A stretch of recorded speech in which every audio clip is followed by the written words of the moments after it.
Dano, I know how big a fan you are of water slides. I want to start with a story of this. First of all, take a look. We're going to start with the vantage point here, okay? Okay. What you're looking at here is America's new biggest water slide, actually the world's biggest water slide. This looks nuts. Oh, this is incredible. It's in Schlitterbahn Water Park. I know that looks like somewhere in Germany, but no. It's Texas? actually Kansas City, Kansas. Oh, Kansas City, okay. Yeah, okay, so what they've done, it's 17 stories high. Not open yet. Supposed to be open by now. 17 stories? 17 stories high. Here's the issue, though. What? They decided to start testing it with sandbags.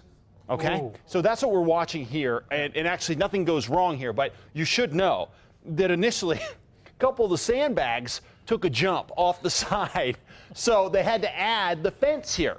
Oh. Yeah, so now what they're trying to do is figure out, look, if we stick a real human being on this thing, what's going to happen?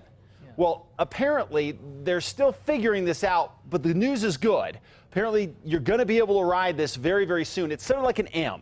So you go down, and then you go back up, and then you go down again, and the total fall is 17 stories. Apparently, some group in Brazil or whatever has got the top one, but we're going to take it back over with this group in Kansas. So we'll see what happens here.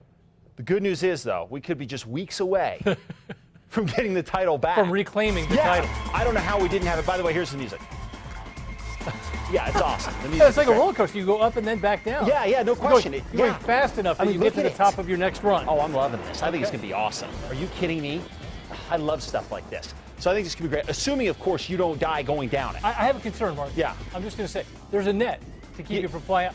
But what if you hit the net? I mean, if you're going fast enough to fly out. You think you lose like a toe? I don't think I want to hit the net. Well, you catch a digit in that net, it's good. Gone. It's not looking good for the home team. You start with 10, you come down with 9. I'm just going to say it. Yeah, I would agree. All right, well, we're going to have to work on that. Here's a look at what's going on. Things are relatively quiet right now. A couple showers out in west central sections of the state and over the northern mountains. 88 degrees in the metro. Winds out of the south, 6 miles an hour for the most part. Nice evening out there. 60s and 70s to the north, some 80s down to the south right now. Looking at satellite radar, it was not a great day for storms today. We had a few over the northern mountains. Some got close to the metro, but nothing that was a big deal. We did have one severe storm in Hidalgo County. Otherwise, not much happening out there. And part of the issue has been a little bit of the location of the high. Remember, we like high pressure to our east, heat low over Arizona. That pushes in concert a lot of moisture into New Mexico. So you add the heat of the day, you crank up the thunderstorms. Well, that has not happened this year so far. We've had sort of the wandering high, and the high for the most part has been over the Four Corners area, and that has led whatever storms we get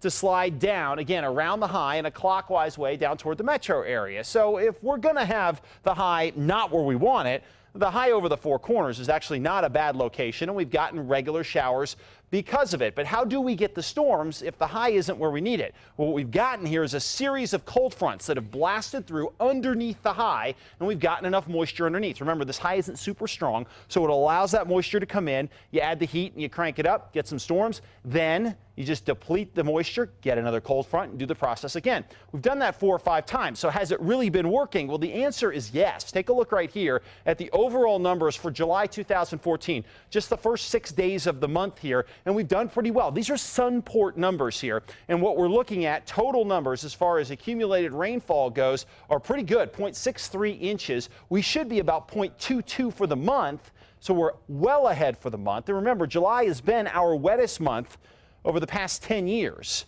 So not too bad. We would expect to get over 1.5 inches of rain over the past 10 years, too. So we're doing okay. We're on track to do better than average if we can keep this going. Doesn't have to be the perfect monsoon flow, but we are getting what we need out of it. Across the Four Corners, temperatures for the most part, 80s and 90s. Scattered afternoon thunderstorms across the southwest. Temperatures here, 80s and 90s as well. Scattered thunderstorms will continue for tomorrow and the next 4 or 5 days. Out to the southeast, not as good a shot at showers here.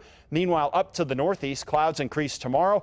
Good shot at afternoon storms both Tuesday and Thursday at the very least. 60s, 70s, and 80s over the northern mountains. Widespread storms will be possible, and that includes the state capital with a high tomorrow of 83. Out to the east mountains, partly cloudy. Afternoon thunderstorms look like a good bet. Temperatures topping out in high 80s, and finally right here in the city. We'll start it off 60s and 70s, and then wrap it up in the 90s with scattered afternoon thunderstorms. Better crop than what we had today, and that better crop continues throughout the rest of the work week and into the weekend. Man, that is a good outlook. Yeah, it looks good, and so far we're doing well. Keep it coming, Mark. Thank you.